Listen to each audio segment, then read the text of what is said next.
Hello guys, welcome back to Sociology classes. Today our topic is minorities in India. Okay, Sociology first paper BA part 1। आज का topic हमारा क्या है? भारत में अल्पसंख्यक। ओके, भारत में अल्पसंख्यक, minorities in India. Okay, let's we start this video on this topic. Bharatiya Samaj की प्रमुख विशेषता यह है। भारतीय समाज की प्रमुख विशेषता यह है कि भारतीय समाज बहुसंख्यक वर्ग के साथ अनेक अल्पसंख्यक वर्गों में बटा हुआ है। यहाँ की जनसंख्या में अनेक सांस्कृतिक, धार्मिक, व्यावसायिक, भाषाई, प्रजातीय तथा सामुदायिक भिन्नताएं हैं। पूर्व विवेचन में हमने भारतीय समाज की संरचना को स्पष्ट करने के लिए जिन विशेष वर्गों जैसे जनजातियों, दलितों तथा स्त्रियों की परिस्थिति से संबंधित समस्याओं का उल्लेख किया, वे सभी समस्याएं मूल रूप से असमानता और अधिकारों के वंचन से संबंधित हैं। अल्पसंख्यक वर्गों की समस्याएं भी किसी न किसी रूप में विभिन्न प्रकार के अधिकारों के वंचन तथा सामाजिक भागीदारी के कमी से संबंधित हैं। साधारण रूप से यह समझा जाता है किसी समाज में जिस धर्म को मानने वाले लोगों की संख्या तुलनात्मक रूप से कम होती है। ओके, तो क्या बताया है इसमें कि किसी समाज में जिस धर्म को मानने वाले अथवा एक विशेष भाषा को बोलने वाले लोगों की संख्या तुलनात्मक रूप से कम होती है, उसे अल्पसंख्यक वर्ग कहा जाता है। क्या कहा जाता है? अल्पसंख्यक वर्ग कहा जाता है। इससे भिन्न अनेक समाजशास्त्री यह मानते हैं कि बहुसंख्यक वर्ग की तुलना में एक विशेष धर्म या भाषा से संबंधित वर्ग की जनसंख्या का कम होना ही अल्पसंख्यक वर्ग की कसौटी नहीं है, बल्कि केवल उसी वर्ग को अल्पसंख्यक कहा जा सकता है जो सामाजिक और आर्थिक रूप से उपेक्षित हैं तथा राजनीतिक शक्ति संरचना में उसे विभिन्न अधिकारों से वंचित किया जाता हो।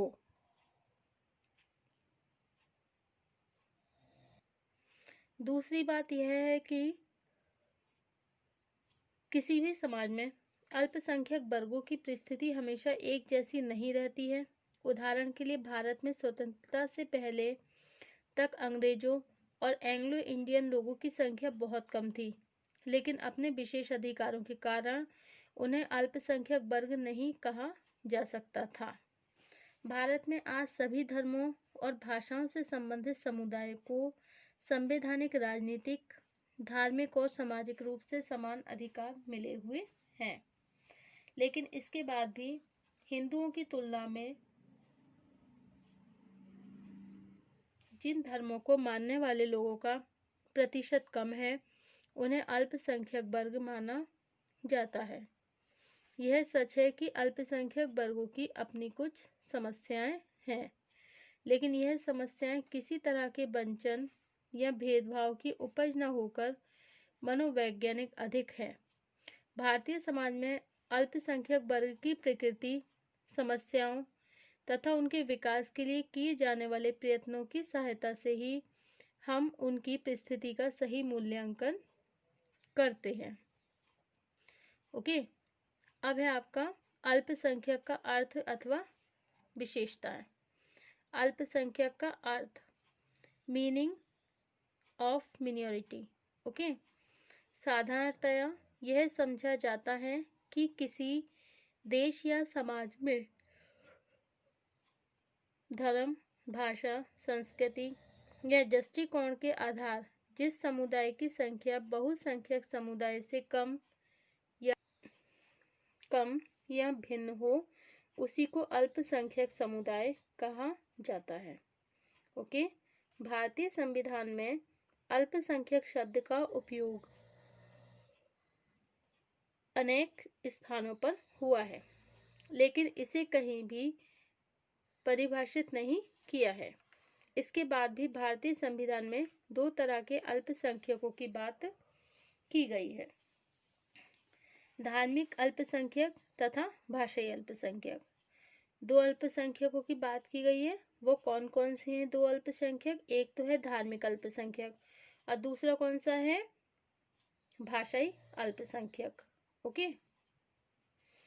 सर्वोच्च न्यायालय तथा राज्यों के अनेक उच्च न्यायालयों में भी अपने भिन्न फैसलों से यह माना है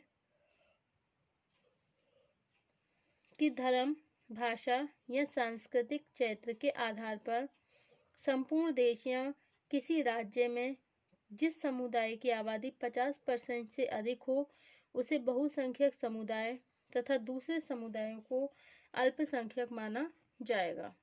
इसका अर्थ है कि धर्म के आधार पर हिंदू समुदाय बहुसंख्यक है, जबकि मुस्लिम, ईसाई, सिख, जैन, बौद्ध और पारसी धर्म को मानने वाले अल्पसंख्यक हैं। भाषा के आधार पर संपूर्ण देश में हिंदी भाषी बहुसंख्यक हैं, जबकि दूसरी भाषाओं से संबंधित लोग अल्पसंख्यक हैं। यदि किसी राज्य को आधार मानकर देखा जाए तो दक्षिण भारत के राज्यों में तमिल, तेलुगु और मलयालम भाषा से संबंधित लोग बहुसंख्यक होंगे। ओके। जबकि हिंदी बोलने वालों को अल्पसंख्यक कहा जाएगा। संक्षेप में कहा जाता है कि किसी समाज की जनसंख्या में विभिन्न आधारों पर जिनकी संख्या कम होती है उन्हीं को अल्पसंख्यक कहा जाता है। इसके बाद भी अल्पसंख्यक समुदाय को परिभाषित कर सकना इतना सरल कार्य नहीं है। अक्सर ऐसा भी होता है कि समाज में जिस उपसमूह के लोगों की संख्या किसी दूसरे समूह की तुलना में कम होती है, उसका राजनीतिक अधिकार बहुसंख्यक लोगों से ज़्यादा होता है। स्वाभाविक है उन्हें अल्पसंख्यक नहीं कहा जा सकता।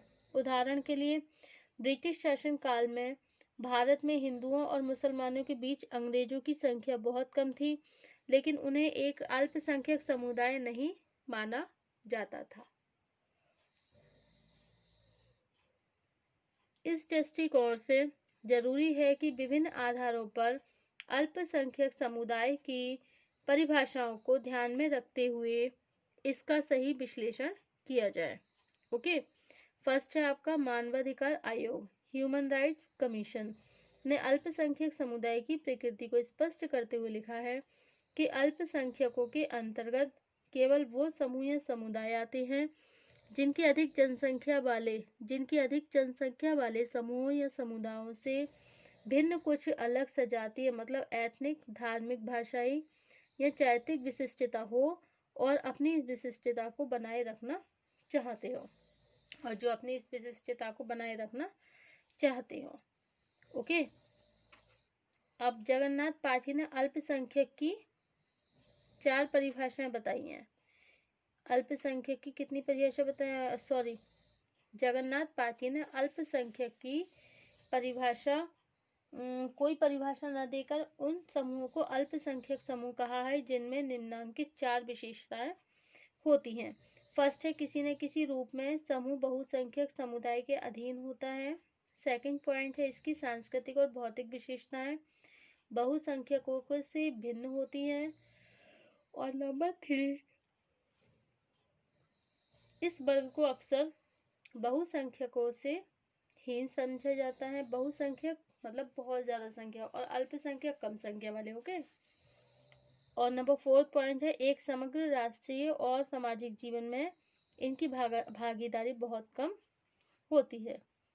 ओके। अब है अल्पसंख्यक समुदाय की विशेषताएं। अल्पसंख्यक समुदाय की विशेषताएं। अल्पसंख्यक एक ऐसा समुदाय है जिसमें बहुसंख्यक समुदाय अपनी सांस्कृतिक, और इच्छाओं के अनुसार बदलने की कोशिश करता है। ओके, अल्पसंख्यक समुदाय के जो लोग इनका विरोध करते हैं अक्सर वे दमन का शिकार बन जाते हैं। नेक्स्ट पॉइंट है, अल्पसंख्यक समुदाय में अपनी अलग पहचान बनाने की इच्छा ऐसी मांगों को जन्म देती है जिसके द्वारा अल्पसंख्यक अपनी शक्ति को बढ़ाने के साथ विशेष सुविधा प्राप्त कर सके। ओके, नेक्स्ट है आपका, विभिन्न समाजों में अल्पसंख्यक और बहुसंख्यक समुदाय के लोगों की संख्या अलग अलग स्थान पर भिन्न भिन्न होती है। नेक्स्ट है, सामान्य रूप से अल्पसंख्यक बहुसंख्यक समुदाय का निर्धारण धर्म के आधार पर होता है, लेकिन अनेक दशाओं में किसी समूह की सांस्कृतिक विशेषताएं बहुसंख्यक और अल्पसंख्यक के विभाजन का आधार बन जाती हैं। ओके, उदाहरण के लिए जो मुसलमान अपनी बंगाली या मलयाली संस्कृति के आधार पर एक अलग पहचान बनाने का प्रयत्न करते हैं, उनका अल्पसंख्यक समुदाय में भी एक पृथक स्थान बन जाता है।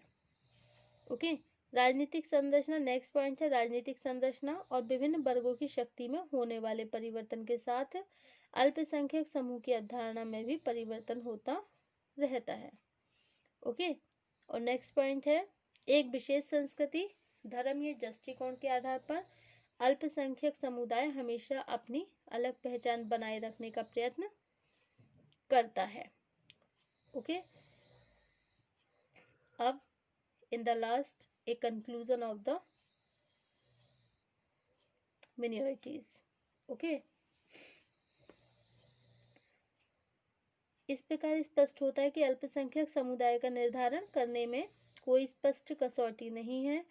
भारत में धार्मिक आधार पर ही अल्पसंख्यकों को बहुसंख्यक समुदाय से पृथक किया जाता है। इस बात को हम भारतीय समाज में विभिन्न अल्पसंख्यक समुदाय की प्रकृति के आधार पर सरलतापूर्वक समझ सकते हैं। Okay, thank you for watching my YouTube channel.